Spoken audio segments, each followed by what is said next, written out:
Hello my friends. Right, in today's vlog it's an interesting one because we're going to go from here in Bradford all the way up to Barrow in Furness in my electric car here, the Porsche Taycan electric car. Now before we go any further, I need your help because I am on a lone crusade to put a stop to the government's agenda of trying to get us all into electric cars by 2035, because from 2035 you will have no choice but to buy a new electric car because they're going to put an end to petrol and diesel cars. Now, my experience of using this as a daily driver, I know that these will never work. And in my opinion, I think it's a way of controlling freedom of movement. Now, you may think I'm crazy, but this video will date well, and I need your help to do this. Now, it's not a pledge like you see on TV where you have to give £1 or £2 a month. You have to give nothing. It's completely free. All I need you to do is click the thumbs up, which helps it push this video out to YouTube, and also hit the subscribe button. The subscribe button isn't like a magazine. It will cost you nothing, and it helps push my message across the world to put an end to this ridiculous agenda of electric cars. We're going to try in today's video to go across different charging networks and show you what it's like an experience to charge an electric car. And I'll go into that in a little bit more depth. And also, we are getting to the point, we're actually hitting where it hurts, because an ex-washed up motoring journalist has-been, who used to present Top Gear before it got really exciting and really good, actually gave me an indirect mention on a BBC TV programme. Now, I can't mention that programme, and I'm not really going to give him the oxygen, to coin a phrase that he used about me. Won't give me the oxygen. He also called me a nut job off of YouTube, which is really a bit daft because he has a YouTube channel himself, along with some other smeghead from TV, who have an agenda to push electric cars. Now, I don't know why they do that, and that maybe they do love electric cars, but I can't see it myself. There seems to be more behind this agenda of electric cars.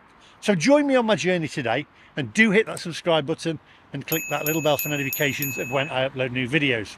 We're starting here in Bradford at Instavolt, which is one of the most expensive charging networks that you can get. It's ridiculous, and it's funny because this guy, who I won't give the oxygen to, said that it's cheaper to run an electric car than a petrol or a diesel, which may be true if you're charging it at home, but most of us probably won't if we're actually going to go anywhere. So join me on my journey now. Without further ado, my friends, let's go.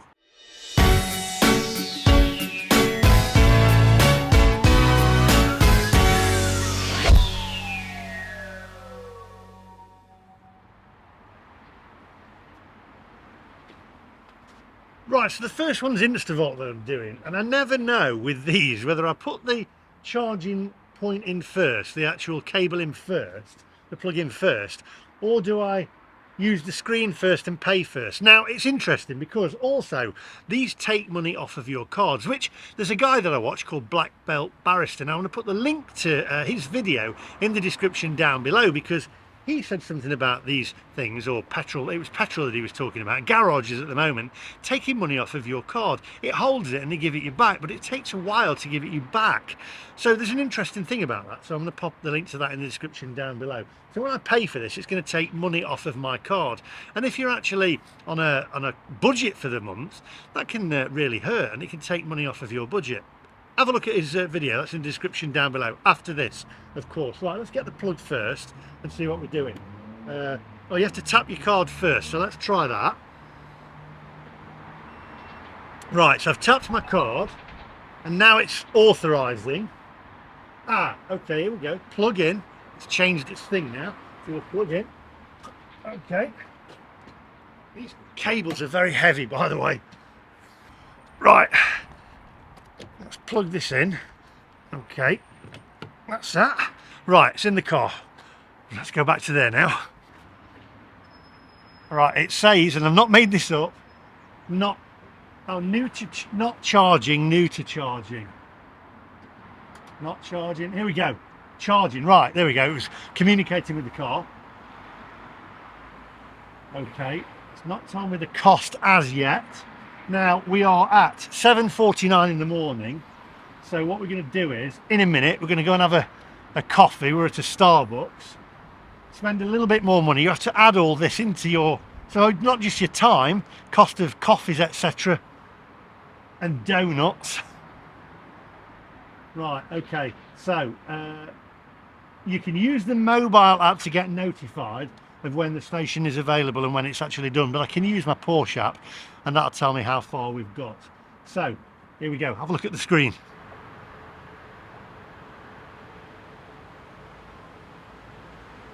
Right, so it's at 43% and it says 4 hours and 48 minutes. Now it won't do that because a lot of the evangelists out there will say I should have preconditioned my battery. Now I've just left my girlfriend's house in Leeds, who won't drive in this car by the way with me because she said it makes her feel sick, which is odd because there's been a lot of reports about people feeling sick in these cars, and I think it's the motion sickness from how these cars drive, because they do have a lot of torque and there's no sound there as well. It's something to do with your brain, I guess. Let me know in the comment section down below why that is, because I've had a lot of other people in the car as well, and it's not the way I drive, by the way, because I am a pretty good driver. Even my girlfriend says that, but she says in this car makes her feel sick. Anyway, so we're going to head in there. She won't let me charge at her house because she said you're not using my electric, so we're going to go and get a coffee and then we'll see where we are. I'm only going to basically put a little bit of charge in because we're going to go and try another one after this one, so come on, onwards.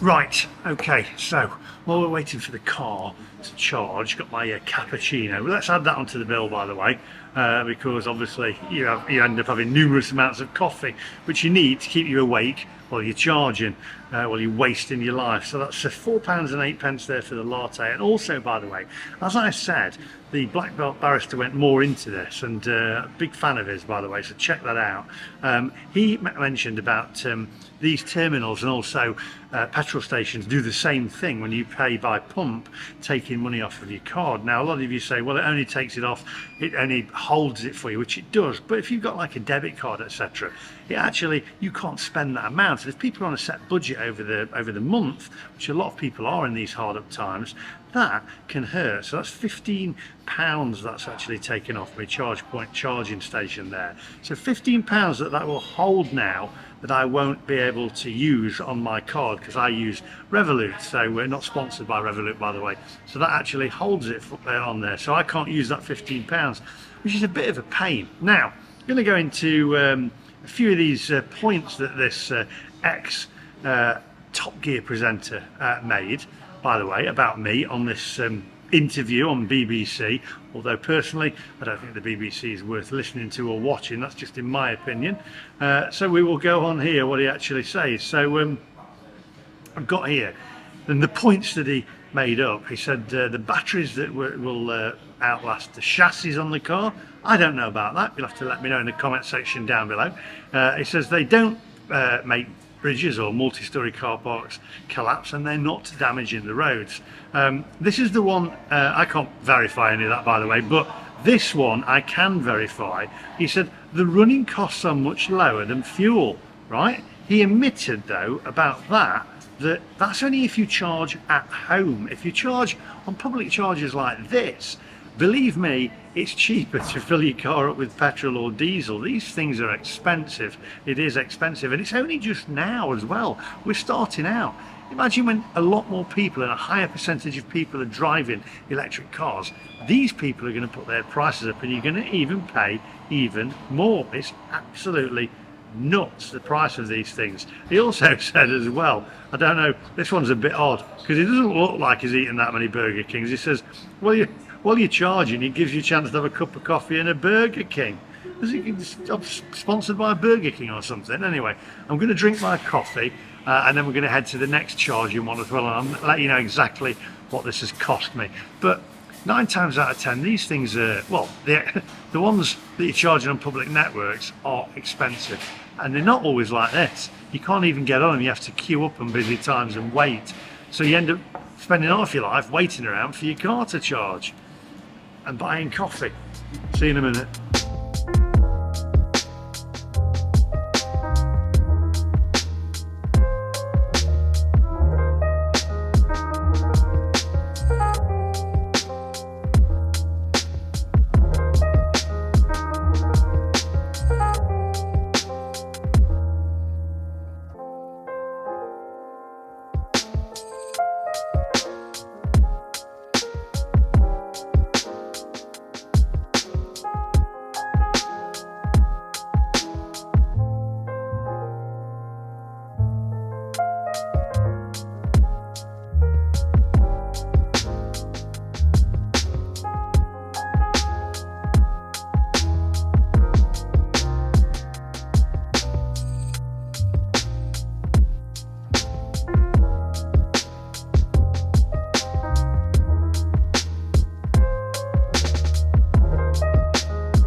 dear.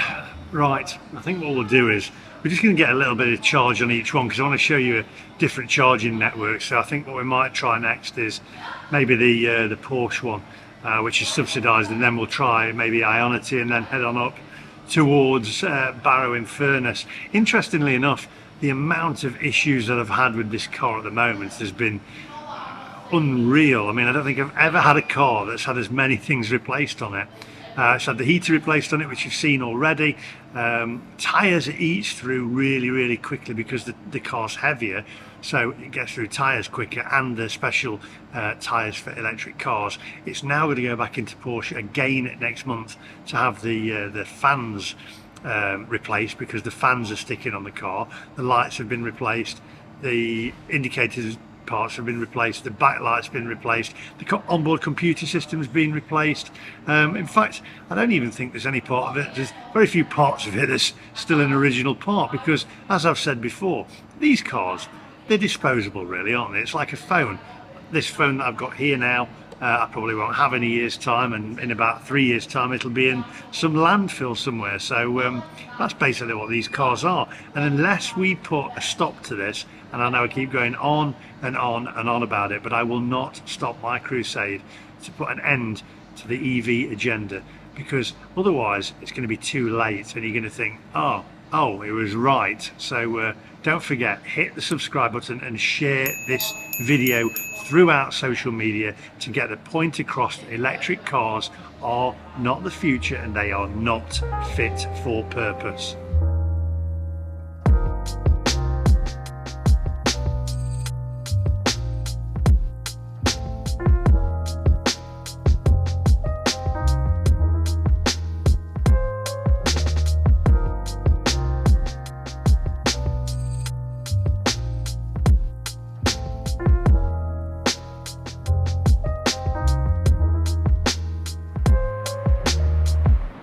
Right, come on, let's get a move on.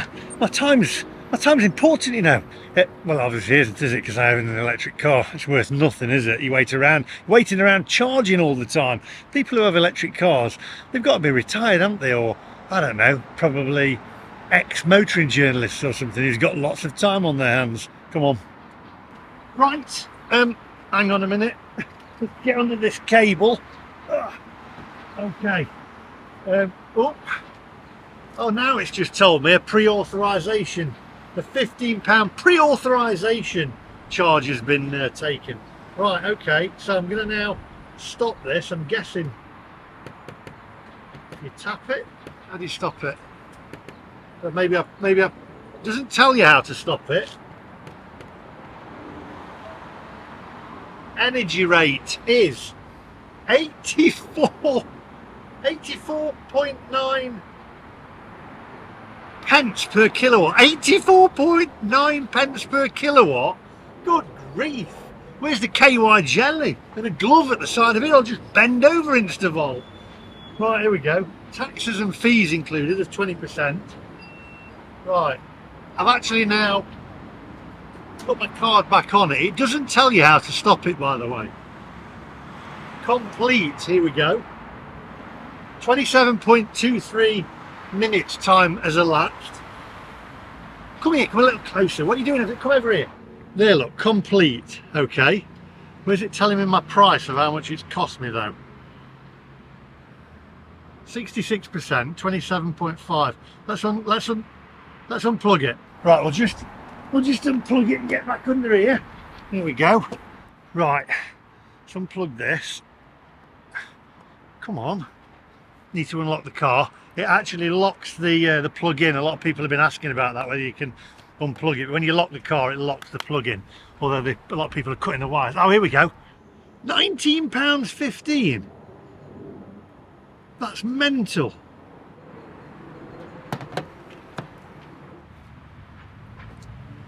£19.15. Right, now hang on a minute.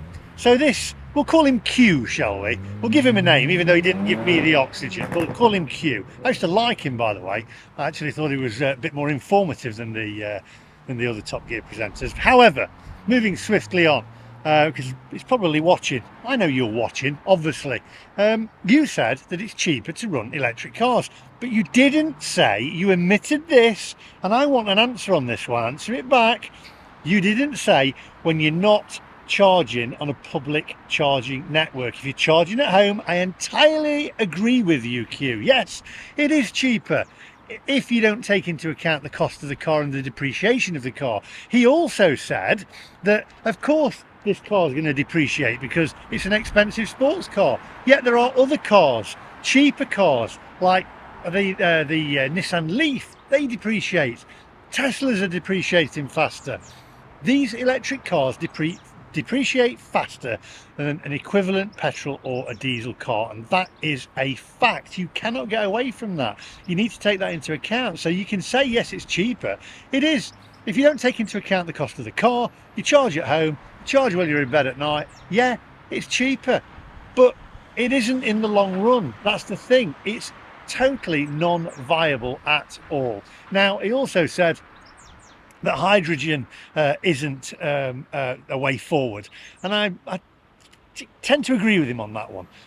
What I think that we need is, we need to look at like Porsche looking at the moment, with the synthetic fuels, etc., and just making petrol cheaper. And a lot of people are saying, well, we're running out of oil, etc. We've got plenty of oil at the moment to last for years and years and years, and these cars are just a minimal impact on the environment. They're just a minimal impact. Look at planes, look at ships. It's unbelievable the amount of fumes and the amount of fossil fuels that they use, etc. So anyway, let's get in the car, let's get to the next destination, which is going to be Porsche Leeds, I think, which is subsidized, but it's not as cheap as Ionity. So let's get there and have a look at how that one works. So come on, let's get in the car. Onwards, my friends.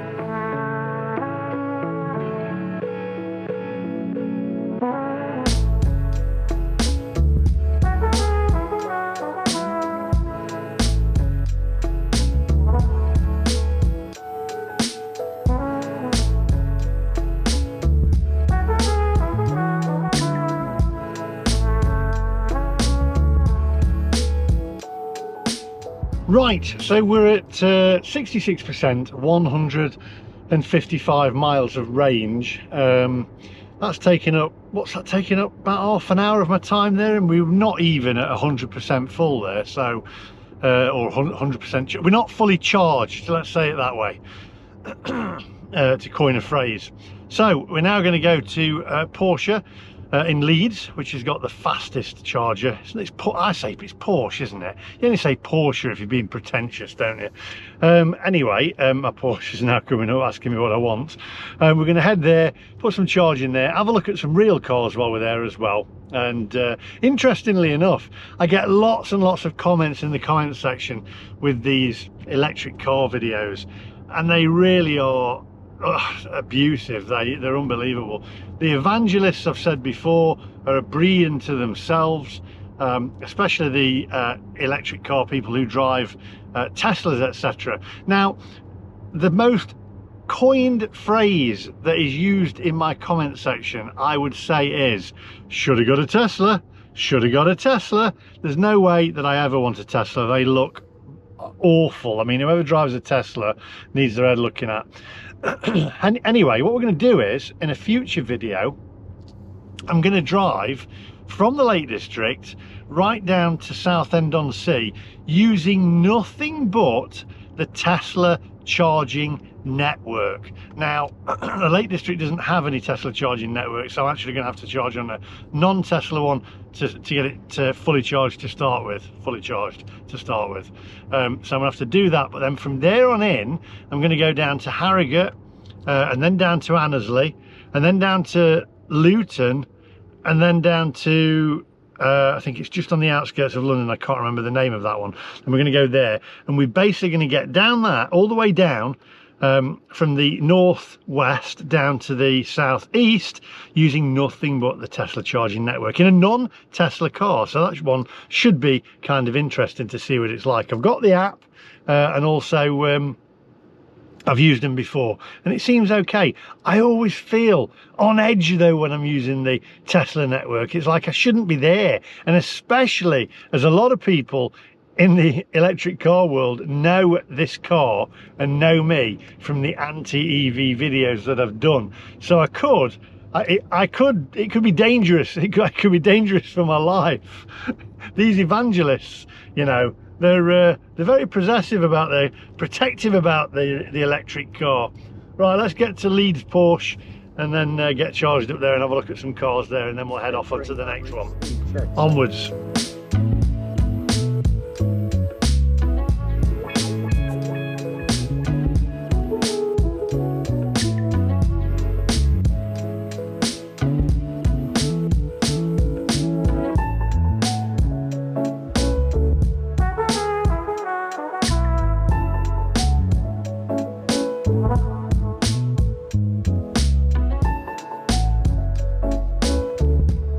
Right, so we're almost there. When we get there, I'm going to have a word with Geoff Buys Cars, who you may have seen on my channel before, and we're going to have a quick chat with Geoff. I've just rang him. He's going to get himself set up, and we're going to have a quick chat with Geoff about what his thoughts are on the interview that was on BBC Radio, and what he actually said, etc., and what he thinks is behind it all, etc., and also his thoughts on electric cars. So we're going to have a chat with Geoff. It's interesting because also we're going to be driving down to Benidorm. He's going to be driving an old diesel Volvo, I think. He's never too sure with Geoff. He could turn up in anything. And I'm going to be driving this, the Porsche Taycan, and I'm going to be using the charging network across Europe, down from Dover right down to Benidorm in Spain. So that one's going to be interesting to see the network, because we've only really tried the network here in the UK, and I want to try it outside of the UK to see what it's like and see whether Europe is any better. So that one is going to be interesting. It's also going to be a bit of a challenge to see who gets there first, and I always say this, but I think I'm in with a chance, because I might just go for it and go as many miles as I can, charge lots of coffee, because electric car drivers, they're always awake because of all the amount of caffeine that they get through. Right, come on, onwards.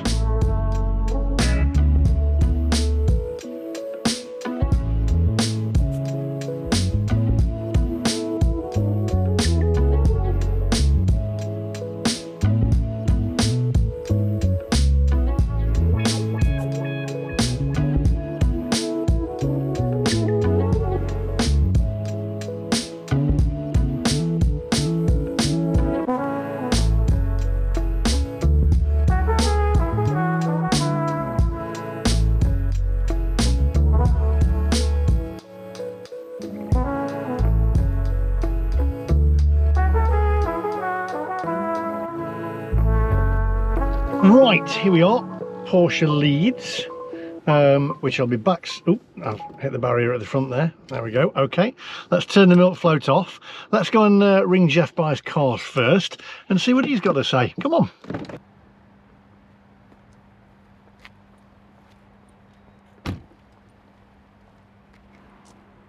Let's get charged up first, because while we're talking to Geoff, the car can be charging. Hey, always be charging, think ahead. Right, so on this one, I don't pay contactless. I have a Porsche charging card and I charge with this one. So there's different ones. You have memberships, you pay contactless on some, have memberships on another. You can't pay cash, by the way, you have to pay card, but you have to have contactless. It's contactless only, you don't put your card in. It's got to be contactless. So, or membership on an app. And that means you've got to download the app on some of them when you get there, so you've got to have a signal. Now, I've done that before at Northampton, couldn't get a signal properly, so couldn't download the app, so couldn't charge my car. I guess I could have gone inside, linked up to their Wi-Fi, signed up, given my data, and then downloaded the app, then gone back outside, then charged the car. But anyway, you know, you get the idea. Authentication successful. Let's get it charged in. Right, now these are fast chargers normally, so we'll get that one in. It's now 8:49, so let's get charging. Initiating charging, initiating charging, preparing. Could have filled up my car by now, couldn't I? With fuel, it'll have already been done by now. Gone in to the Shell station and paid. Preparing. preparing. Come on. Ah, there we go. Charging in progress. Makes you think, doesn't it, when it's going, communicating with the car, and then what's it doing? Is it taking all the data from your car and giving it back to Porsche and giving it to these charging companies? What is it doing when it's communicating with it? Is it taking all your data from your car and all your information and shoving it back to them? Who knows? Right, let's get on to Geoff Buys Cars. Good morning, Geoff Buys Cars. How are you? I'm superb. How are you? I'm good. Right, you are on camera. I'm at Porsche charging. Oh, there's a Ferrari started up over there with an engine. That sounds nice. Sorry, I got distracted there by an engine then. It's actually like, it's like sex, isn't it, that? The sound of an engine. Is it a red Ferrari? Of course it is. It's a red Ferrari. What other Ferrari colour is there? You've got to have a red Ferrari. Does it irk you a little bit that for the price you paid for your Taycan, you could have had, a second-hand Ferrari? Yeah, yes, it does hurt, that does, yeah. I mean, oh dear, crikey. But my car can accelerate probably quicker. So what? Now then. Go on then, where are you off to today? You doing anything exciting? I'm off to Barrow in Furness today. Do you know what? The life of a YouTuber. It's rock and roll. Barrow in Furness. Isn't that one of those places that people say don't buy cars from there?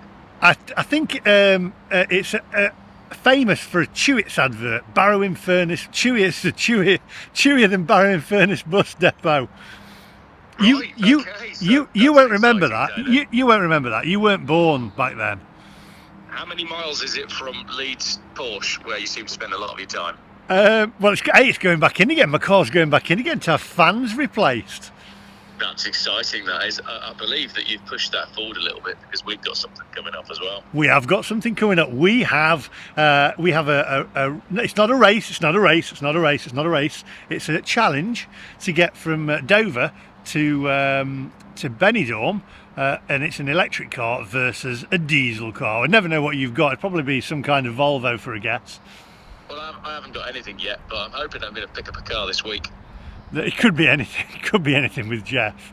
Anyway, I was on a certain radio show by the BBC with, let's say, I don't want to give the guy any oxygen, to coin his phrase, but a motoring journalist that used to be on Top Gear many years ago. Washed up, that's it. A washed up motoring journalist. Do you remember before it got good, when Jeremy Clarkson and Richard Hammond and James May was on it? Oh yeah, old format Top Gear, where it was really boring and all the presenters were really boring. You got it. Well, he seems to be waxing lyrical about electric cars, and I can't understand why, from somebody who is a lover of cars. To be honest, I actually, joking aside, used to quite like him, but I've gone off of him now. So. Well, me too. I got his autograph once. I remember being a little bit starstruck. It's a bit disappointing the way he... Well, go on. What happened with this interview then last week on the radio? Well, basically, he said that he wouldn't give me the oxygen, and I was, what was it? He says, a nut job off of YouTube, who, he says, and of course I'm going to lose money on my electric car because it's an expensive electric car. It's a Porsche. But the thing is, it's not just Porsches that are losing money. It's Teslas, it's Nissans, Fords, whatever, MGs, they all lose money. And he's also saying that it's cheaper to run an electric car, which it may be if you're charging at home. I've said this, but it's not when you're out on the road. And you've seen firsthand, he's obviously saying I'm some kind of nut job off YouTube. You've seen firsthand what it's like for me to try and charge this car in busy periods. 100%. And there is now another YouTuber that also drives a blue Porsche Taycan. And I've got a video going out tonight from a chat with him. He couldn't charge at home because he was moving houses, and he was spending £200 plus a week on charging his car, and almost the same amount again on cake. So it's massively problematic for people unless they are, if it's a tiny little electric car and your company's paying for it, you've got free charging, brilliant. But for 99% of everybody else, it doesn't really work, does it? No, it doesn't work. So why are they pushing the EV agenda? Why? I don't get it. What's behind it all? Do you think? Allegedly. We have to be careful here. Allegedly. I mean, there's some interesting things going on with the EV agenda. I mean, you've got to look at who stands to benefit if everybody starts buying electrical vehicles. Now, I think there's two sides to this. There's the financial side, which is a lot of these electrical vehicles, battery cars, are coming from China. Now, if we're buying more and more and more products from China, well, then that puts money in China's pocket, which is kind of hilarious that the government are pushing us down that route, considering they're also putting out newspapers that say China is now the enemy. So on one hand, they're asking us to consider China as an enemy, and on the other hand, they're giving us lots of grants so that we can buy these cars that predominantly benefit China. So that one's a little bit odd. And the other side is, if you do move everybody over to electric cars, you have a lot more control over those people, because every electric car is connected to the grid, and every electric car is always connected to all of the, everything, basically. It's much easier to control the population if they're running around in electric cars that need to be plugged in than it is to control the population if they're running around in diesel cars that you can do, you can pay cash for your petrol, and then you can do 700 miles. So yeah, I think there's a number of different sides of the agenda, but interestingly, the actual environmental benefits of these cars, nobody ever really seems to mention them too much. And I think the reason for that is most of these EVs won't pay back, what it's cost the environment to build them until about 85,000 miles, and a good proportion of these EVs won't ever reach 85,000 miles. Most people buy them, they're on 3-year lease deals, and then replace it after 3 years on far less mileage than that. So there is no net benefit to the environment for moving to an EV. It's crazy, but why is that one person pushing EVs? Why is he pushing EVs? What's behind what benefit? Does he really think that EVs are the future? Surely he can't.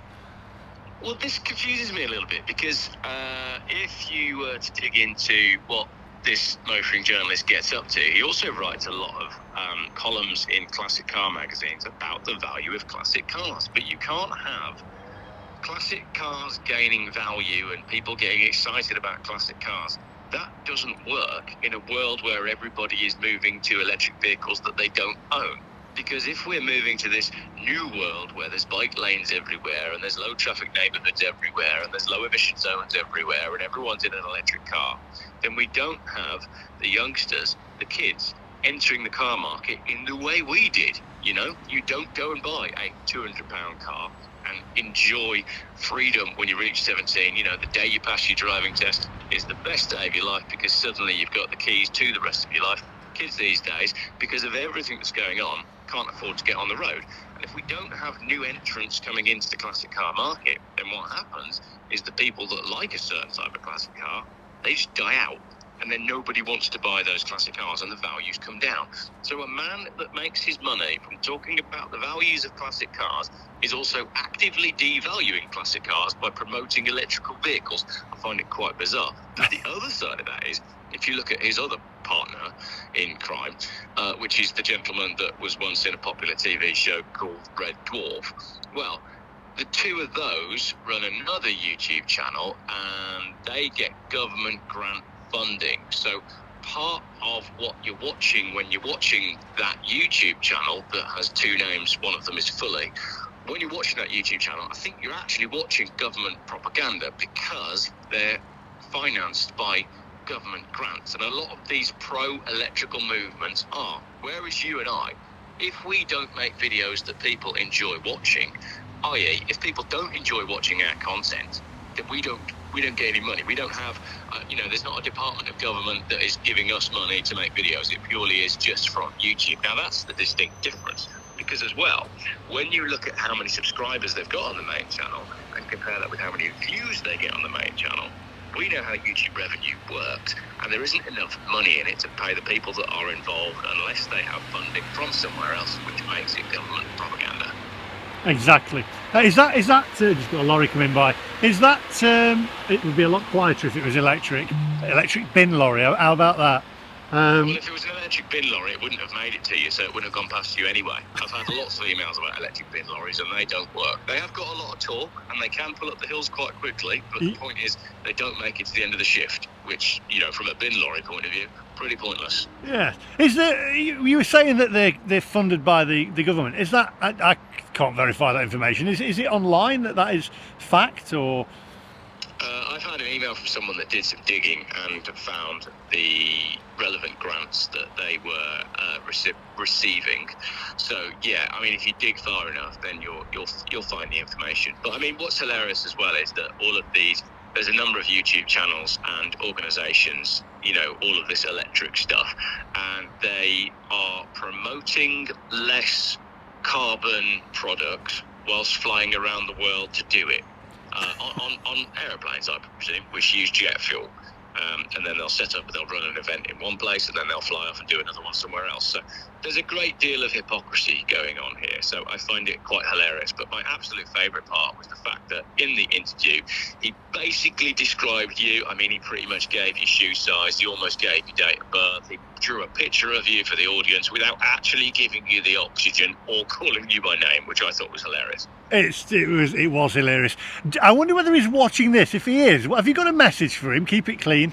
Don't forget you've got his autograph, and you did like him, like me. What's going to happen to Jaguar E-Type values when everybody who wants a Jaguar E-Type is dead? Because there are no new people entering the market to buy Jaguar E-Types. So what's going on? There you go. Right, well, I'm going to be seeing you this week, Geoff, so I shall contact you later on. Thank you for that. That's Geoff Buys Cars. Head over and subscribe to his channel. I'll put the link on the end and in the description down below, and we should be seeing him this week. You're going to read out some negative feedback from my EV videos. Oh, I always enjoy doing that. That gives me a right laugh. They can never spell. Right, I shall catch you later, Geoff. Have a good one. Right on. Cheers, mate. Bye-bye. Bye. Bye. Right, let's go and have a quick look around and see what cars they've got. That was Geoff Buys Cars. Head over and subscribe to his channel, and make sure you share this video out there and get it across and get the message across that electric cars are not the future. And let's put a stop to this madness right now. Right, well, I've been charging now 13 minutes. Well, I've been talking to Geoff. We're at 86%. I'm going to stop this because we want to try some of the other chargers. Normally I'd just charge it up, but obviously the idea of this is to see what each charger is like and how much it costs. So I'm going to stop charging on there, and let's get this plug out, and then when I get back in the car, I'll let you know exactly how much it's cost, because that goes back to my Porsche app. But there's the energy delivered. Right, let's get this unplugged. Let's have a quick look at some real cars.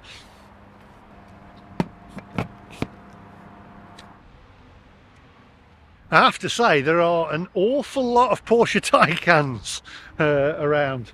There's less and less 911s and Boxsters.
Right, okay, so got my coffee and my chocolate biscuits. Free charging there. Well, free biscuits, not free charging, and free coffee. Is it free though? guess they probably include it in the price of the car. Right, did you see, by the way, the cost of that Porsche Taycan over there, that 4S?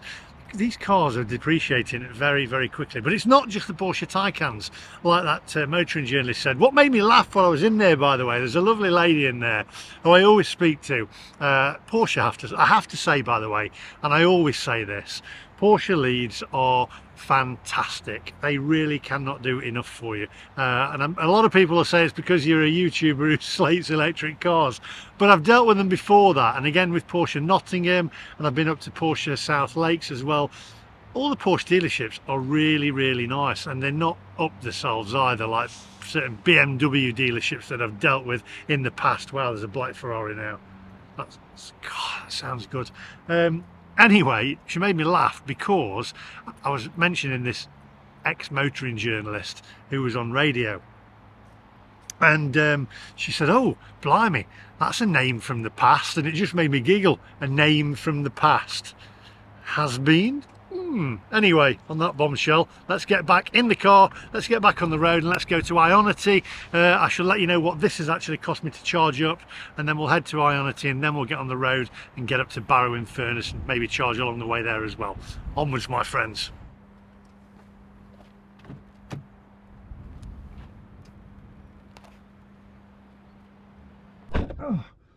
Right, okay, so basically 14 minutes worth of charge there, £12.33, and we got 19.88 kilowatts there. So work that one out, my friends. 350 kilowatt charger. Okay, so now we're going to head off now and head up to Leeds Skelton Services, is it? And we're going to try out the Ionity chargers. Now they are a lot cheaper, and it should show up on my Porsche charging app as well, and I believe that they are by far the cheapest. There are quite a few of them over Europe as well, so hopefully on my journey to Benidorm in this car I'll be able to use them. And I've had a couple of issues with them, but not a lot. Anyway, let's get the milk float on and get back on the road.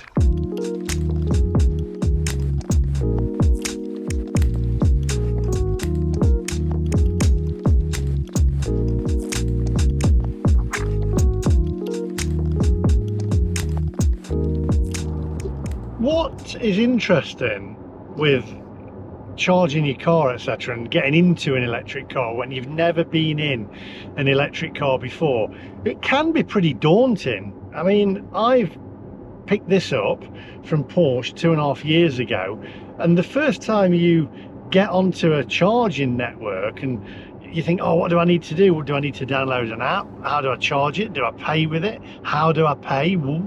What happens? What do I do on screen? And it can be very, very daunting. I mean, for me, who's a tech guy, I'm into all Apple Macs and all technology, etc., and I love technology, that's fine. And I found it still a little bit daunting. So you imagine some little old dear who's just got a new MG and they've given it to her and she's like, oh, I don't know what am I supposed to do? It can be very, very confusing because there's never just one way to charge these cars or one way of payment. It's either downloading apps or it's either scanning your card, etc. It's really, really annoying. If we are going to have electric cars, which I hope we're not, I hope they're going to pull this ridiculous agenda back and carry on selling petrol and diesel cars, then they've got to somehow standardize the way that these chargers work and the way that you pay for them. It's got to be made easier. You've got to literally have also like a forecourt, etc. And now I'm the first to pay with Apple Pay or contactless payment or whatever. However, what about people who want to pay cash only? What about those people? Because you're not going to be able to do that. You can't pay for your electric to charge your car with cash. I've seen nowhere that does it. You cannot do it. Now we're going to have the evangelists say, well, most people will just charge up at home. That's their argument all the time. So does that mean then that we're only ever going to travel within a certain radius of our house, a 15-minute radius of our house? It's all about control. And all this footprint nonsense that they're coming out with, as Geoff said earlier on, They're flying around to climate summits in jets, and some of them in private jets. It's complete and utter nonsense. They drive around in their gas guzzling cars. We're expected to drive around in electric cars. Put your money where your mouth is and practice what you preach. Don't keep saying. It's like what it is. It's do as I say and not do as I do. We're at 50 mile an hour now. I need to get into this lane. It's absolute madness, and it really winds me up. That's why I feel I'm on this lone crusade to put an end to electric cars, and I won't stop until I have, believe me. And I am getting somewhere, together with all of us, with you sharing these videos, with you liking these videos, with you subscribing to the channel through these videos. It is working. We're getting noticed, we're getting seen. That motoring journalist has seen the videos. We are getting the message across. We're hitting where it hurts. And because I have an EV, because I experience what it is to live with an EV day in and day out, and know exactly how painful it is to try and live with one on a daily basis, I can push that message across. And I won't stop until I do destroy the electric car. Exit to the left. On the flip side, I say destroy the electric car. I have said before, yes, they have their place. Pootling to the shops, etc. And that's it. Don't tell us what we can and we can't have. If you want to buy an electric car, knock yourself out. Go and have an electric car, but don't shove it onto people that don't want them. And it's certain, because they are not fit for purpose on a daily basis, on a regular basis. For people who use cars to travel around. You imagine having a family, nightmare, complete nightmare. I never go out in this with my family. I go out in Sarah's VW Golf diesel, and it gets miles. Right, come on, onwards.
Right, Ionity. So let's find Ionity. Well, I know where it is. I've been here before. So EVCP, which I presume means electric vehicle charging point. Okay, so we'll go down this way. Let's go this way. Okay, now hopefully, touch wood, there's a charger available, because this is quite a popular one.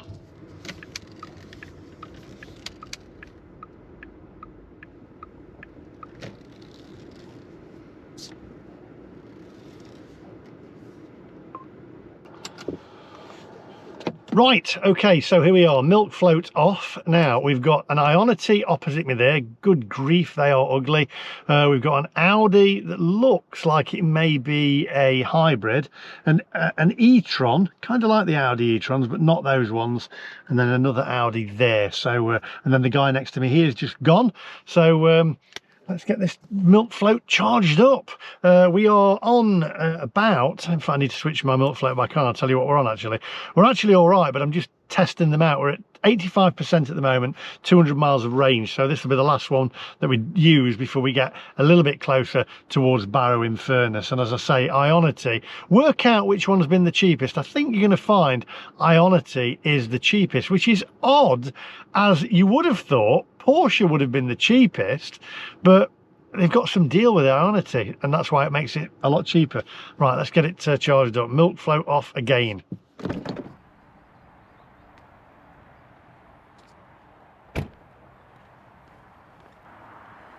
Right, so the blooming cable's getting anyway. I charged this with my Porsche charging card again, so this one is a membership, I think. I don't know whether you can pay contactless, I'll find out. So I use my Porsche charging card, but here, direct payment, pay with your smartphone. Charge and pay, how to charge and pay. It's all a bit confusing if you don't know what you're doing. I guess you can just pay by your phone, direct pay with your smartphone, or do you pay online? Oh, you might have to scan that card and then pay, and then how to, well, do you know what, let me know in the comments. It's just really confusing, but I'm going to use my Porsche charging card.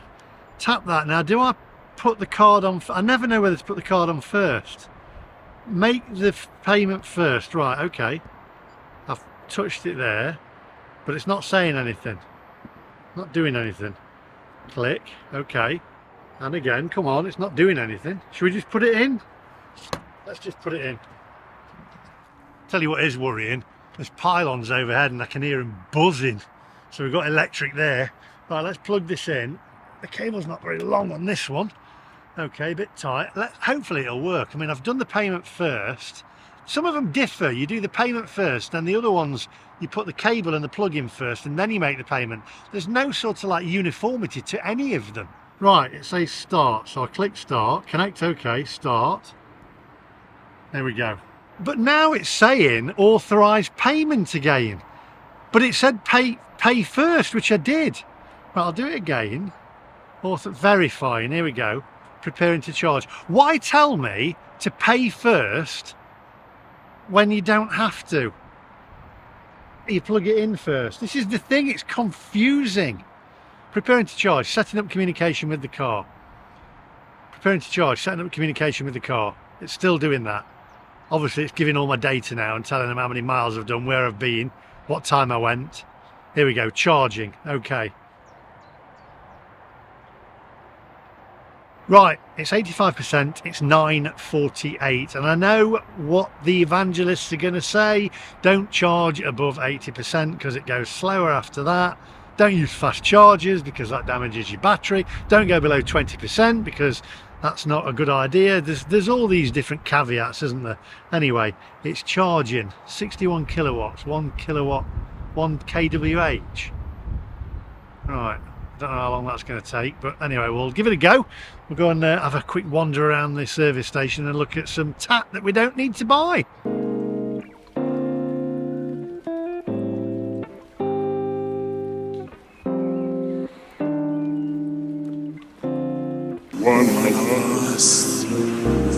One of us. Oof. Did you see that? A Tesla? Mate, it's giving me shivers down my spine. Tesla owners, they're weirdos, they are. They're the worst kind. They're like Jehovah's Witnesses, they never leave you alone. One of us.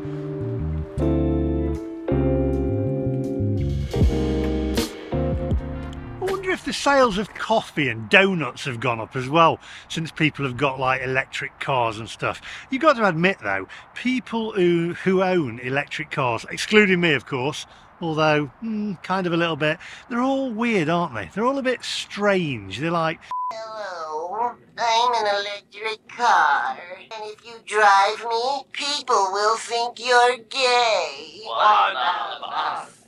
One of us. eat corned beef and weird stuff and avocado and poached egg on toast with a tomato or something and think they're better than anybody else, when really we're just all laughing at them.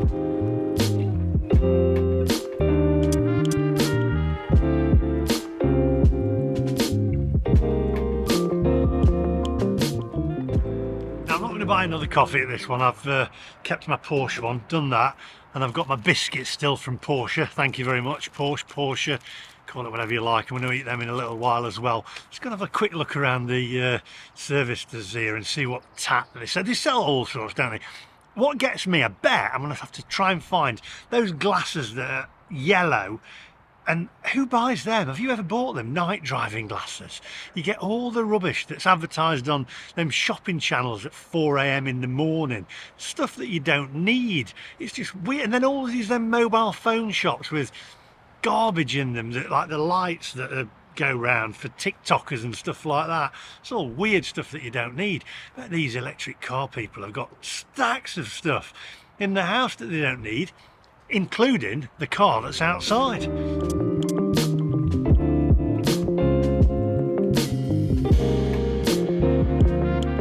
You know, people have fear of things, don't they? Spiders, heights, etc. When I was a kid, and it's still to this day, and I'm not joking about this, by the way, I have a fear of pylons. I've had nightmares about them when I was a kid. They just look terrifying. I think there was a film called Pylons as well.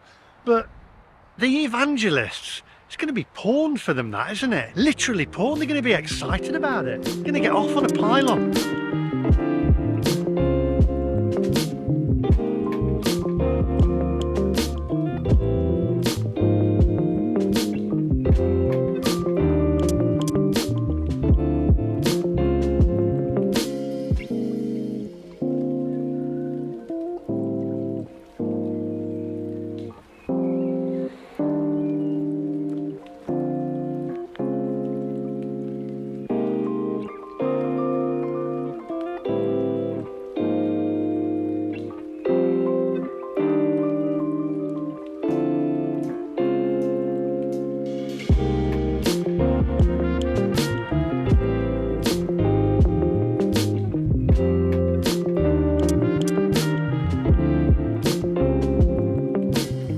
See that wind turbine in the background there, giving all that natural energy, isn't it? Right, interestingly enough, just come across a bit of a news story that's just popped up on my phone. Horror crash. Dramatic moment, motorists try to rescue family from burning EV after horror crash before flames engulf the car, killing 3. Sad news that. It will probably end up being a diesel car though, won't it? That's normally the case. Oh, it wasn't an EV, it was a diesel. It's always a diesel, isn't it? The little boy's mum shared concerns that the automatic braking system failed. This is the horrific moment bystanders tried to smash open the windows of a burning electric vehicle after a crash on a busy highway. The Iaito SUV exploded into a fireball after the smash, killing 3 members of the same family inside, including a 2-year-old boy. That is terrible. That's heartbreaking footage show desperate motorists trying to break the family out the front of the car as the front of the car goes up in flames. The car wrecked on a busy highway in Yongcheng, northern China, appeared to have smashed head-on into a truck. A firefighter and bystander could be seen reaching into the back window after trying to smash open the door before the explosion hit. That's terrible.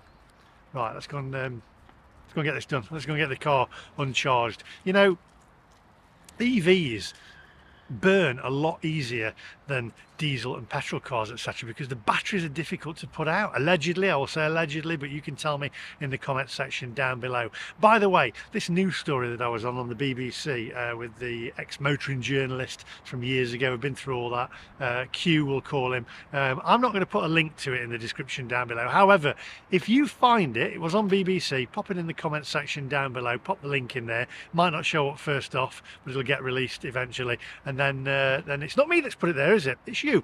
Come on, onwards. Come on, we ain't got time to waste. No, actually, I've got an EV. I have got time to waste. Oh my God, there's a Polestar now, named after an exotic dancer. I hate them cars, actually. They just, I mean, good grief. Not only did they design them crap, they actually give them crap names as well. I mean, even the tin can. Right, let's get this off charge. 100% we're at.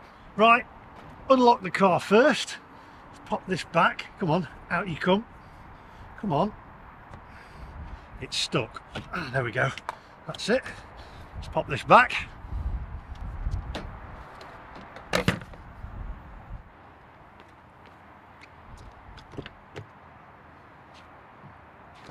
Oh, right, okay.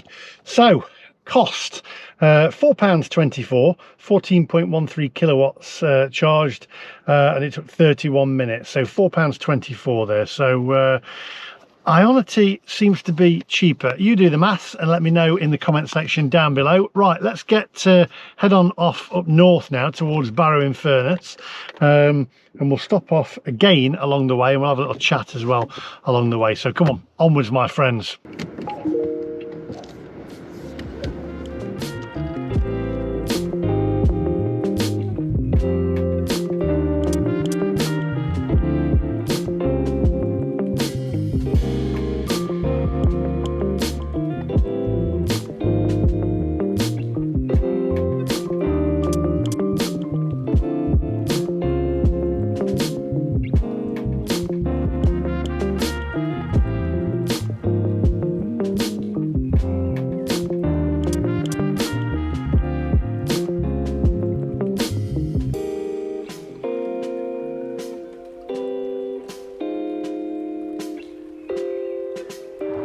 You know what's kind of interesting is that electric car owners, evangelists as I affectionately like to call them, swingers or doggers, because that's basically what they do, 98% of them.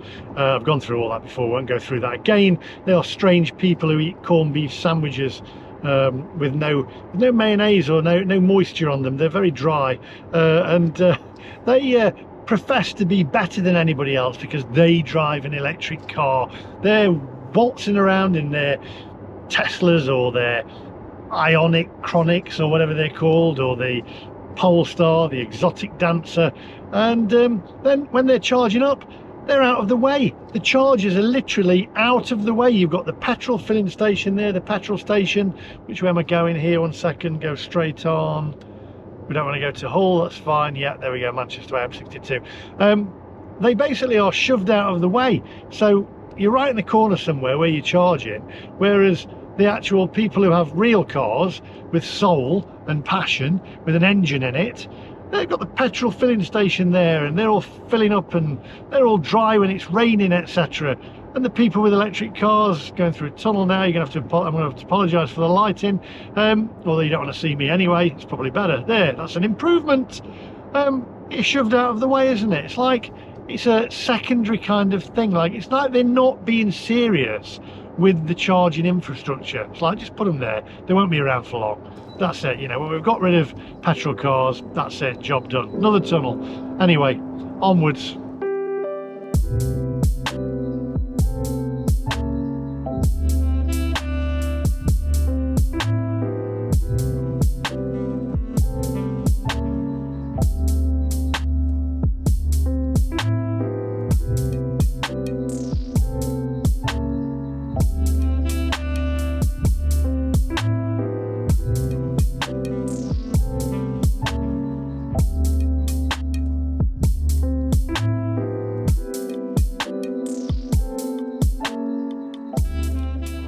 Right, okay, so bit of an update for you. I am now fully charged, and I've got 222 miles. Well, I'm almost fully charged. I've used some of my battery now. I'm 95% of battery. I've got 221 miles of range. It is increasing because the weather is getting warmer. So as summer comes along and the nights get lighter and the weather gets warmer, my battery gets more range on it, because batteries are not as good in the cold, as we all know that. And it's interesting because looking at and listening to James May, actually, I love James May, love him, absolutely fantastic. He's had lots of different electric cars and his opinion on them isn't as, it's not that positive, I've got to say. He's had a lot of issues with them. And the same with Richard Hammond as well, if you listen to him. And Jeremy Clarkson, who's a fantastic journalist, you've got to love Jeremy Clarkson. he was in Top Gear when it was really good, and it was interesting, and he hates them. He said he will never have an electric car. He says, and the great thing about it is he's now old enough that he'll be dead when everybody's made to go in electric cars. So we need to act upon this and put a stop to it. As I've said before, please do me a favour, share this video across social media. I own an electric car. I do not advise that you buy one unless you are driving them around locally, just for around the shops, etc. Like you're an old deer or whatever, and you just want to go to Sainsbury's or Target or Walmart, wherever you are in the world. But other than that, if you're actually using it on a day-to-day basis as a serious daily driver, absolutely not. Do not get an electric car. They are not fit for purpose. Do not fall into the trap of other YouTube channels and journalists from the past telling you that they are the future, because believe me, as an owner, they are not.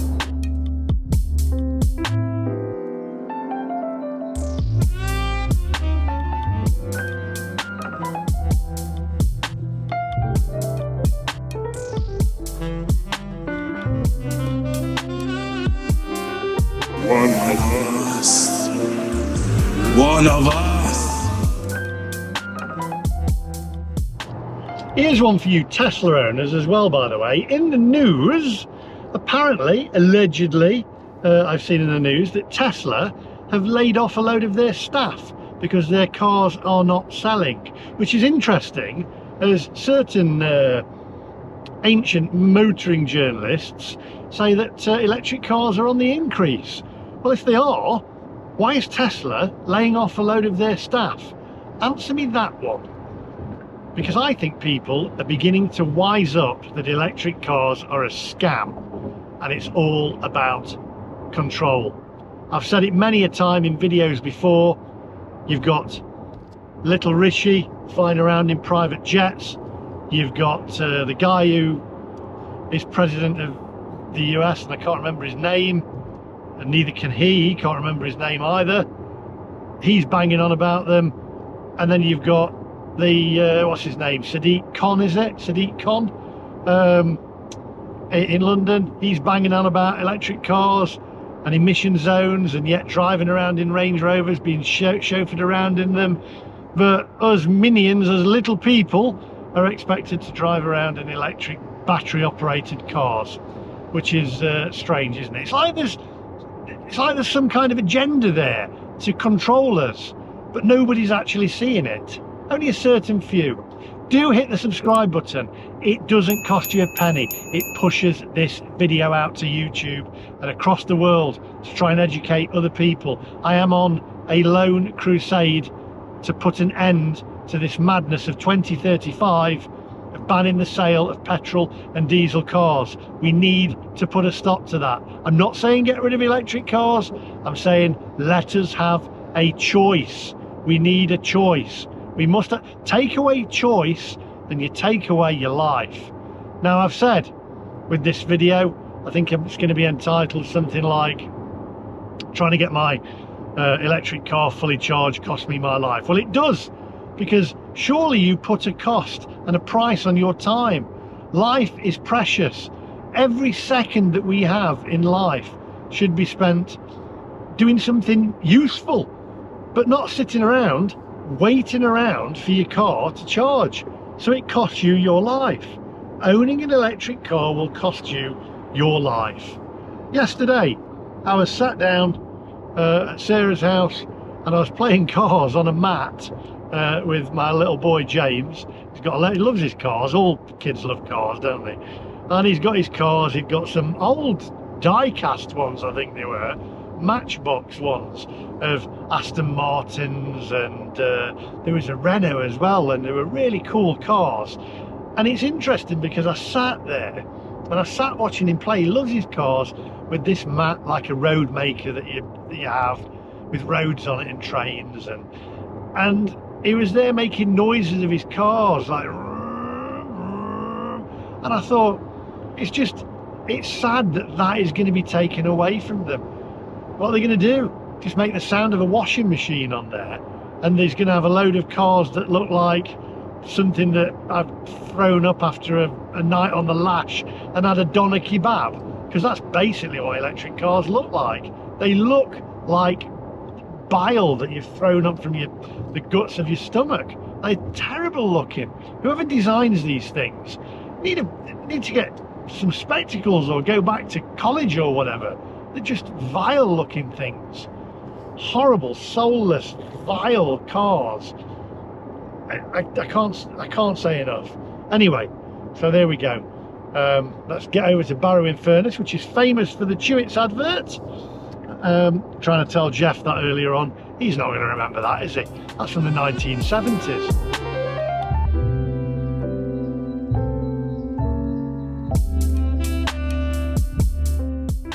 Let's have a little game while we're driving. Not I Spy, like I used to do when he was a kid.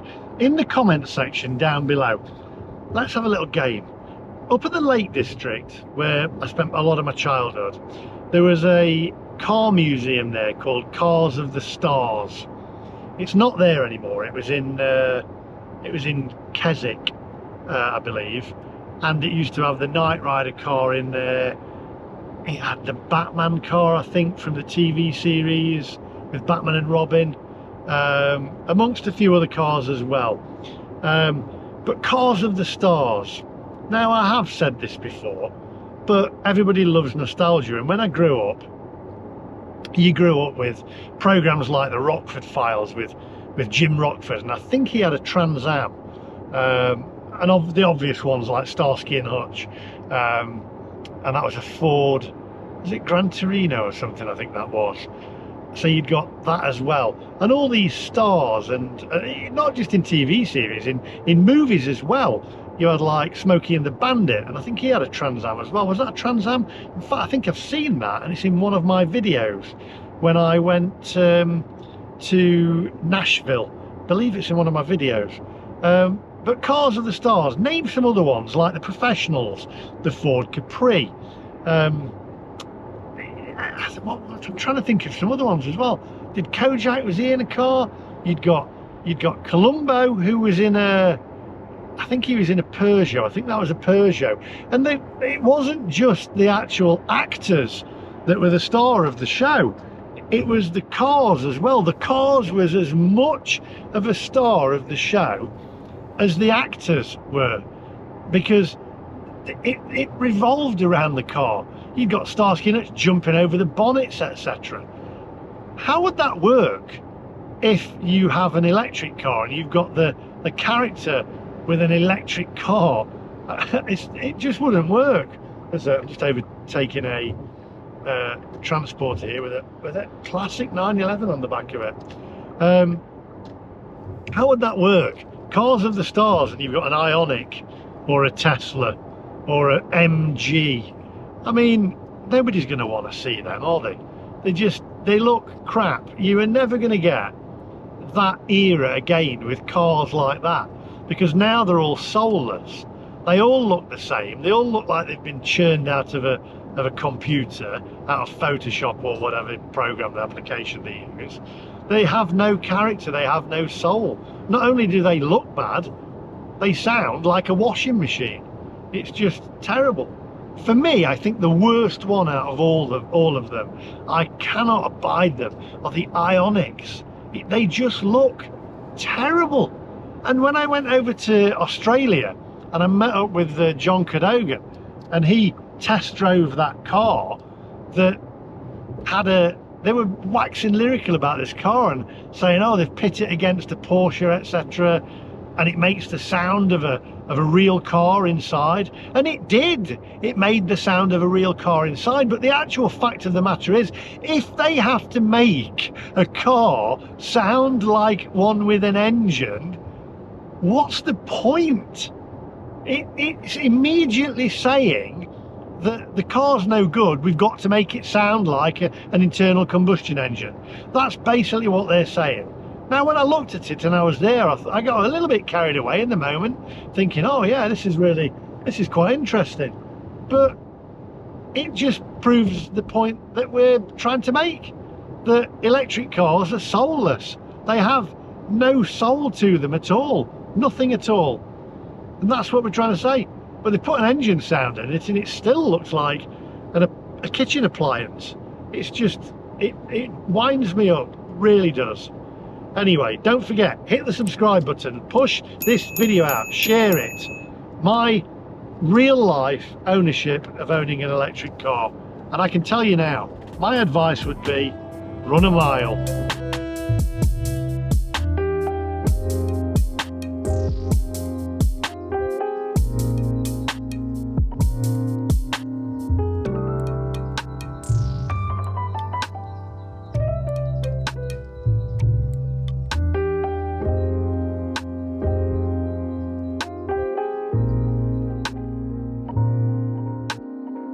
Right, okay, I've just come off the phone to a friend of mine who works as a driver in London, and he has to register his car with Transport for London. Now, this is how insane it is, right? He used to drive a diesel car, and he used to get, I think, about 35-40 miles to the gallon driving around town in an all diesel car. However, legislation now, Transport for London, states that any newly licensed car has to be at some point zero emission. It has to be zero emission. So what he's got now, capable of zero emission, that's what it is, capable of zero emission. So now he has the same car. He's not a taxi driver, he drives around and chauffeurs film stars and movie stars or whatever, and business people. And he now has a hybrid because it has to be capable of zero emission. Now, he never charges it. Reason being, he lives in a flat. And I said, right. And he said, well, there's no charger near my flat, so I can't charge it. So he says, now I've got a smaller boot because there's a battery in there that I don't use. He gets less miles to the gallon. Now he gets about 25 miles to the gallon. And I said, why is that? He said, well, because I never charge it, so I'm carrying a battery around, so I get less mpg, less miles to the gallon, because I'm carrying a heavy battery around. And he said, and now I'm sat in Starbucks waiting for his client, looking at some fast chargers that I can't use because my car isn't capable of using the fast charger. So I said, well, what do you do? He said, well, I don't use it. He says, but you know, I'm doing my bit for the environment. I said, well, how are you doing that? He says, well, I'm just adhering to Transport for London. This is Sadiq Khan. Again, stupid ideas, pathetically stupid ideas from these muppets that are running the country, and they're making us, they can't see what is happening, or they can and they're just not interested. So now he's driving a hybrid car around with a battery, with a smaller boot, getting less miles to the gallon, which is worse for the environment. But work that out. There's the logic. There's your logic in your electric cars, your zero emissions and your carbon neutral. That's your logic, and that is from people who run the country like Sadiq Khan and Little Rishi and the other guy and all the guys. It's pathetic. These people have no clue whatsoever, and they're pushing us in to this. It's beyond a joke. Do something about it. Share the video, share this video across everywhere. Let's get it going globally and put an end to this stupidity.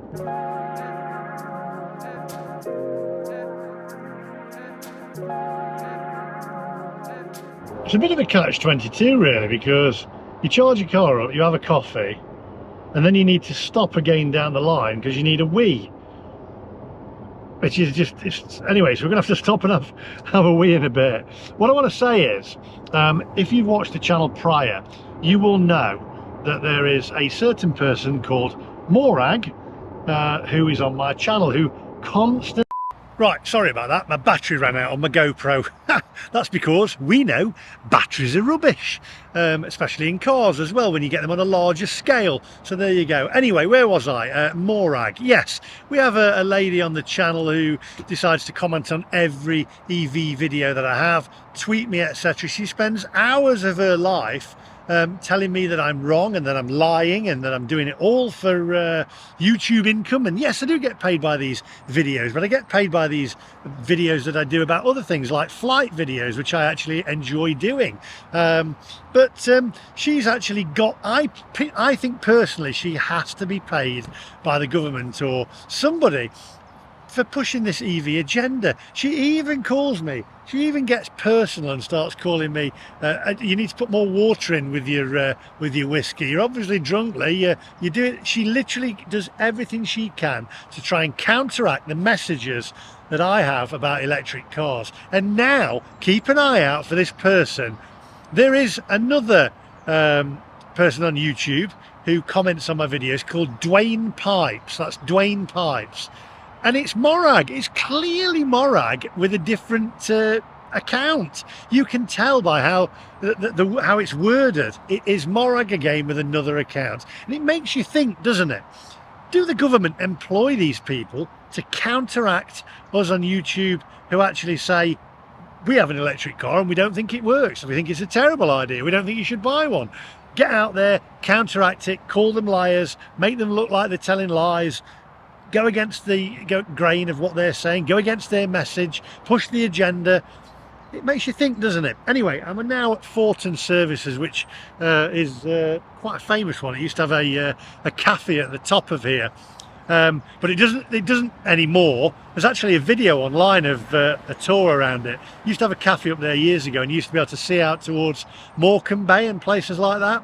But I believe that regulations with this, because there was only one way to get up and there's no way of a fire escape or something, they had to close it, which is a shame. It's a shame they can't do something about it and reopen it, because I think it'd be fantastic.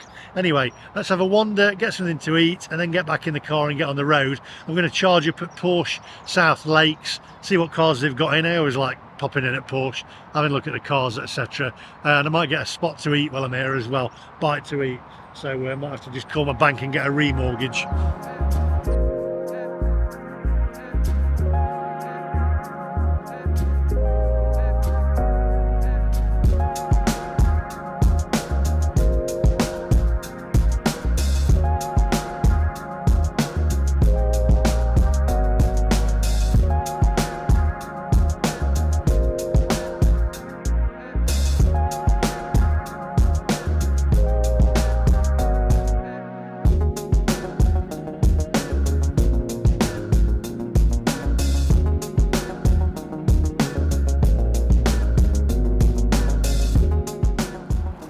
Nice Bentley over there, very nice.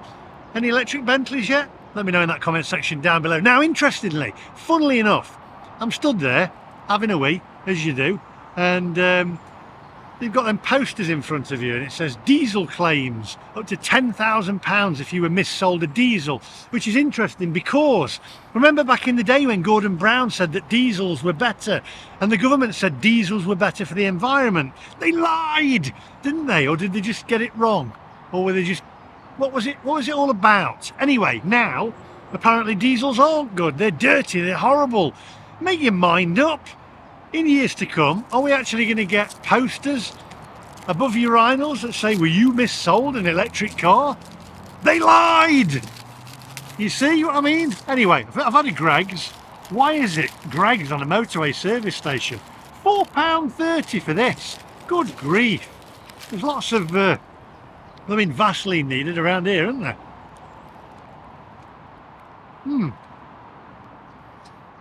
Anyway, let's get back on the road, call off at Porsche South Lakes, and go and get the milk float charged up.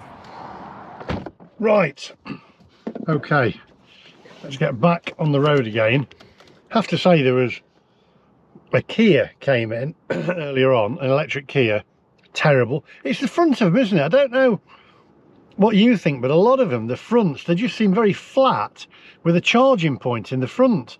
And I can see why a lot of them have the charging points in the front, because this one has got a charging point either side, and it's a bit of a nightmare because the cables aren't that long on some of them, especially the Tesla charging points.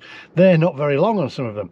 as I said earlier on, by the way, you're going to be using the Tesla charging network to get from the northwest to the southeast using nothing but Tesla charging points. That's going to be interesting, as people keep saying, should have got a Tesla. So we're going to find that one out. Anyway, let's get back on the road and get up to Porsche.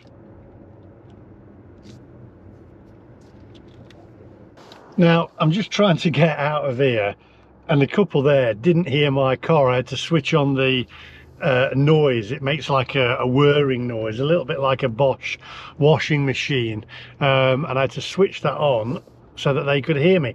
There's all these negatives for electric cars that nobody tells you about. The noise of them being one. I've switched that on now, but you have to manually switch it on. Tesla to my left there. I can't abide them ones. I don't know if you can see it. And let me just do this a bit unprofessional there. I don't know, you probably can't see that. Can you see that? No. Oh, what's this doing now? What are they doing here now? Come on, go.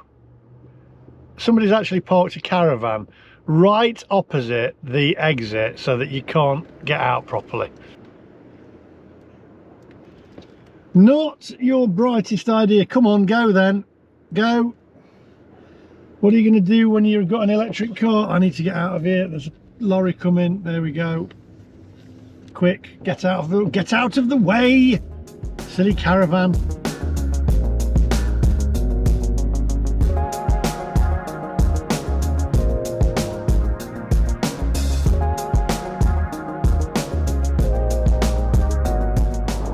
I actually feel for the younger generation, like my little lad and Harriet, who's 10 now, 11 next, because it's going to get to the point, because electric cars are more expensive to start with, they're not going to be able to afford cars like we did when we were younger. My next door neighbour, David, when I lived at my mum and dad's, I always remember he used to have a different car, an old banger as you used to call them years ago, and he'd had a Ford, I think he had a Ford Escort, and he'd got, you know, he did it up and he put polyfiller in it and all that lot, you know, all the bodywork filler, resprayed it, and he loved it. It was his pride and joy, and he cherished it, and it didn't cost him an arm and a leg. He had what he could afford, and then he went on and got, you know, better and better cars, etc. But I had, my first car was a Nissan Micra. It wasn't even 1 litre, that car wasn't, and it was I cherished it. It was a fantastic car, and it wasn't that expensive. I think at the time it was, an old lady had owned it, and she'd only done a few thousand miles in it.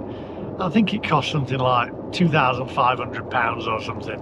I think I was 18-year-old, and you're not going to be able to get that. You're going to get, what, used Nissan Leafs or whatever that are going to get 80 mile out of range on it or whatever. It's not going to work. So where are we going to be left? We're going to leave the younger generation and the people that are not as financially stable and financially well off as other people. They're not going to be able to afford it. So you're going to get people who are going to be using public transport because they can't afford a car. It takes away their freedom. It takes away their mobility. My mum used to say years and years ago, without her car, when she couldn't drive anymore, she said it's like they took away her life. She says, getting a bit tearful thinking about my mum. She says it's like they took away her life when they took away her driving license because she got dementia, and it takes away your freedom. And we're doing that to people that can drive and could afford a car if we didn't push this stupid agenda of electric cars onto people that are just extortionate. They're more expensive. It's okay saying they're cheap to charge at home, but they're not cheap to start out with, and they're going to get more and more expensive as they go along. And the charging it's not going to work. It is, in my opinion, about stopping people's freedom of movement. And yet again, we're being told by the powers that be that we have to have an electric car after 2035. You can go out and buy a used one for now, but mark my words, they will change that and they'll actually say, they'll bring in a law, you can't drive a petrol car after it's X amount old or whatever. They will change it because that's what they're like. We need to stand up for our rights now and just say no. Enough is enough. No, you're not doing it. Make sure you hit the subscribe button, push the video out, share it across social media. I own an electric car. They are not fit for purpose, in my opinion. Do not buy one unless you're just gonna potter to the shops.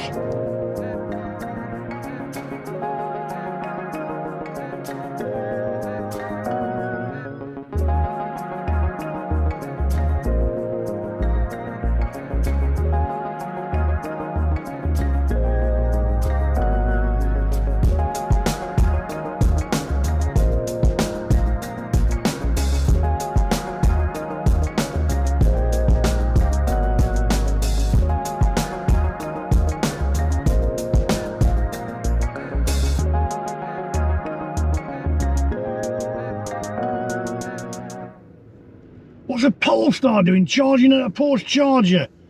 Get out of it. Get out of it. I'll get you. Make it look like a bloody accident. Right, what's funny is that the couple are sat in the car in the Polestar charging up on a Porsche charger, and they're having a bite to eat inside the car. It typifies EV ownership, doesn't it? Right, milk float off. Let's get this charged. We'll work out what the cost is, which I think will be the same. You'll have to let me know. Should be the same as the Porsche charger in Leeds, or is it? Because it might be a different franchise. You'll have to let me know anyway. Come on, let's get this charged up. Whoops. There you go. It's a bit windy, I'll just hold you. Good grief. Right, let's plug this in.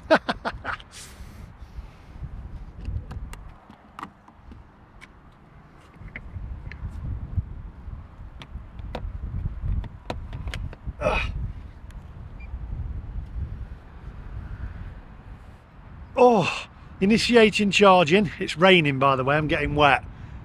There's no canopy over here. I've made this point many a time, but no canopies.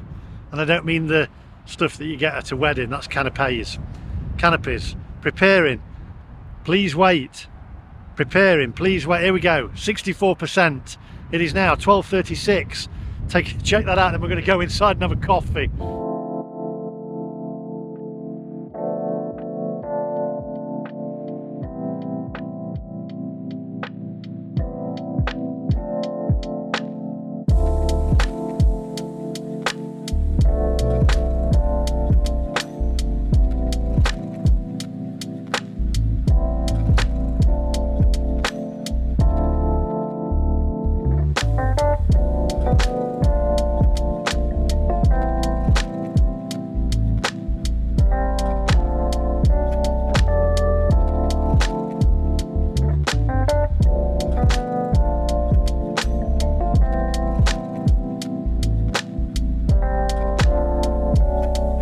So I've got my Porsche latte there, or latte or whatever, South Lakes. By the way, they've got their own YouTube channel, check that out. I think it's called Talk Porsche or something. I'll put a link in the description down below.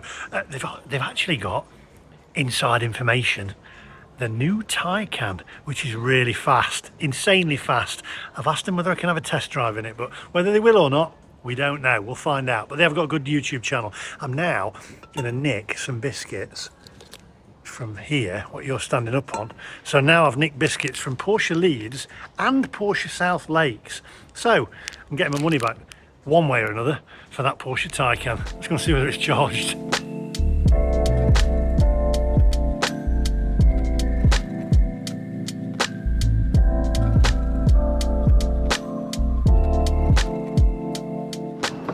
Right, okay, I didn't film me unplugging it because it's peeing it down and you get wet through. So let's get down to business. £22.64, 31.86 kilowatts, took 29 minutes that, and I'm now 98% charged, 237 miles of range there as well. got chatting to a guy there. I won't say his name, but I always have a say hi to him. You'll know who you are because you've just come back from Benidorm actually, and he said that was kind of interesting. Let's get out of here, by the way. He said that the 911 is going to be going hybrid, so that's on its way soon, or I guess in a year or two, but the Boxster is going all electric along with the Cayman, so that's going to be interesting as well. I've had lots and lots of different Boxsters.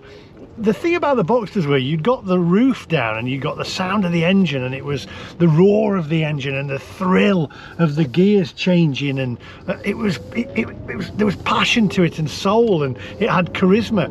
But if you got an electric car, it's going to sound like you're driving an oversized Sinclair C5, isn't it? It's just not going to work. I don't understand it. And then if you make the 911, I said to him, if you make the 911 all electric, it's pointless. Absolutely, there is no point. If they make the EV will kill the 911.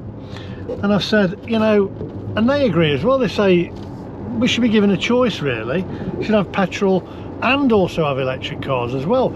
If people like electric cars, get on with it, go and have an electric car, but leave the people alone that want petrol cars. It's going to be too late eventually, I tell you. That we need to do something about it. That's why I keep saying subscribe to the channel and do give us a thumbs up, and please share it on social media, because I feel like I'm on a lone crusade to put an end to this EV agenda that people are pushing up on us. So right, let's get off to Barrow in Furness, famous for its bus depot and Chewits, and also building ships as well. Apparently it's one of the most dangerous towns in the UK. One of the roads is called, the high street's actually called Death Row apparently. I'm going to do a video on that if it stops raining. Anyway, onwards.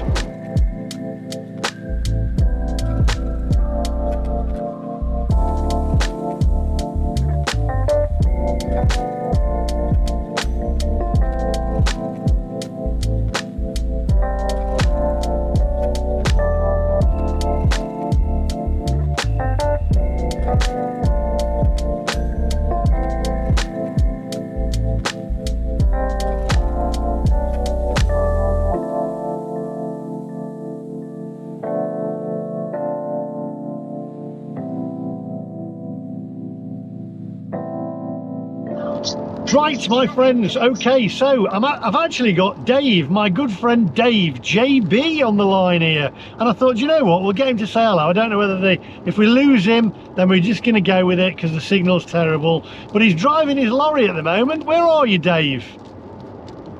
I am in deepest, darkest Lincolnshire. Oh, well, I'm going to Barrow in Furness. What's that like? Have you driven there before? Barrow in Furness, know it well, and you'll be very welcome there, and you are welcome to it. Yes, it's different. Every time I've been, it's rained. We're talking about electric cars today for a change. I've been known to not like electric cars, but you drive a lorry. How is the electric lorries coming along? Electrification in lorries coming along? Are there many more than there used to be? Oh yeah, they're coming out now. They're starting to inch the way in. But again, they're only going to be the local stuff like city centres things. I mean, Mercedes have just launched theirs. Yeah, you won't get it where they go, right, you get them now one end of the country to the other, because it wouldn't work, because, you know, it's like infrastructure-wise. You know what I mean? It's like, yours takes an hour to do what? How much percent can you get on yours in an hour? Can you imagine doing one of these things? You'd be there for 3 days. How long do they take to charge these electric lorries? It's going to be a long time, because obviously you imagine the battery pack. But I see what I don't get with them, and probably your experts will know this. Comments down below is how's it going to affect the weight of the vehicle that you can carry? Because you're only allowed a certain weight for the road. So let's say an average Arctic is 44 ton. You stick it full of batteries, the load you can carry is a lot less. So I can't see it being viable. So if after 2035 then you can't, they're banning on the sale of petrol and diesel cars, well, they're never going to be able to ban the sale of petrol lorries then, are they, in reality? Well, diesel lorries. Well, I don't know. There's a lot of other fuels that lorries use anyway. I mean, we use something called HVO, which is like a refined vegetable oil. Yeah. Which is fatty. But there's lots of different things. But I cannot personally, in my lifetime, I cannot see all the lorries being electric because it just wouldn't work. It's not feasible at all. Do you have any in your fleet? No, not I know of. It's part of a big company now, so it may be on test somewhere. But I know Tesco have been trialling it. They've had quite a bit. What's the infrastructure like? Have you seen any charging points for lorries along the way at services, etc.? No, this is it. This is what I was saying. Yeah, normally they'll put them in company transport yards, so you know where you can put it to transport. You won't get them in truck stops and all like that because there won't be enough room. I mean, you imagine what you've got 40 odd foot lorry, and you've got 10 chargers. You won't get it in the car park. No. Anyway, you won't be able to get it because your tin can be there, won't it? So it'll be, you know, so no, it won't happen. I don't know. Well, something's got to happen, but I don't think it'll be as big as people expect it to be.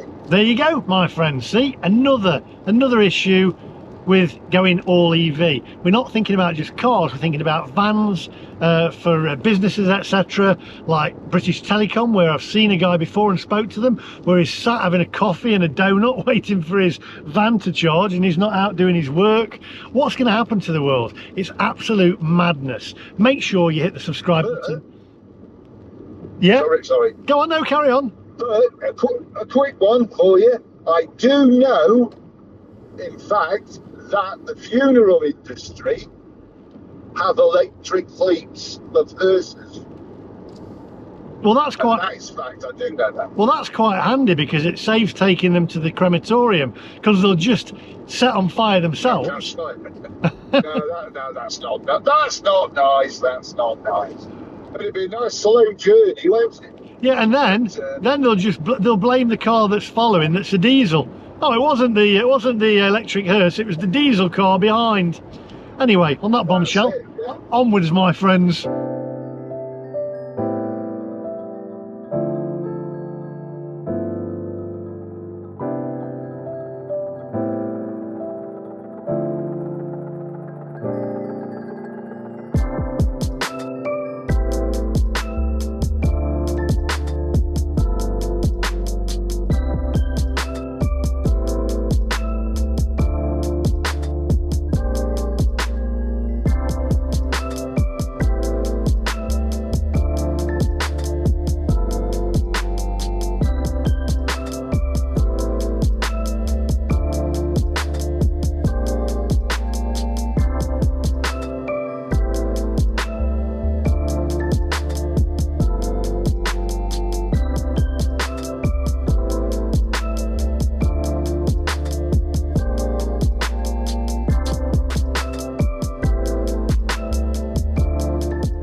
Good grief, I have to say, it's a very depressing place up this neck of the woods. Barrow in Furness on a rainy day. I mean, you don't get better. You don't get no better than that, do you? Anyway, we're going to try and park up and end the video. What I have to say, if you take anything away from this video, the message is basically, you're going to waste yourself a lot of time. If you value your time and you value your life, you're going to be spending a lot of your time charging your car, sat around waiting in car parks, in service stations, wherever you are. You're going to spend a heck of a lot of time because you might just think, well, it's only half an hour. But take that half an hour over twice a week, 3 times a week, and think of the amount of time that you're actually going to waste. sat around charging your car. It doesn't make any sense. Now, there are lots of other videos, there are lots of other news stories out there that you'll see. Certain journalists from many years ago, from the past, as I've said, who used to present Top Gear, who will tell you that electric cars are fantastic. They will wax lyrical about them. But you never know whether, and they've also got other cars as well, not just an electric car. That gentleman has got an electric car and probably multiple other petrol cars as well. But don't forget, I use this as my main car. I only have this car until I go to my girlfriend's house at the weekend. She has a VW Golf diesel.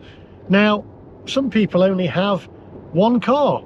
If you've got an EV, one electric car, it's not going to work for you if you're going long journeys, etc. So think about it, because I have no agenda. Yes, I make money off of YouTube by making these videos, but I can hop on a plane to sunny climates and I get quite good views on plane videos, and I love that. It's more interesting. It's great. So I have no agenda whatsoever. We need to put a stop to this 2035, the ban on the sale of petrol and diesel cars, and stop this madness of EVs being pushed upon us. Well, I'd say 80% of us, as a guess, don't really want them, and the government are just pushing us into something we don't want, while they don't do it themselves. Anyway, that's my message. Please do hit the subscribe button. I promise you it will not cost you a penny, but it does show YouTube that this video is popular, and we can push the message out to people who are maybe thinking of getting an electric car and go, oh, that MacMaster bloke's got one and he advises us against it. I advise you against it if you're going to do long journeys and it's your only car. If you're just pootling around town, I've said it before, absolutely fine. And I've said also, I love the Porsche Taycan. I love the way it drives. It's soulless, but it drives great. You've got instant torque, but I've never slated the car itself. So there we have it. Let's go and find somewhere to park up. We're now entering Barrow in Furness, a fair trade town. Probably have no wheels on it when I get back.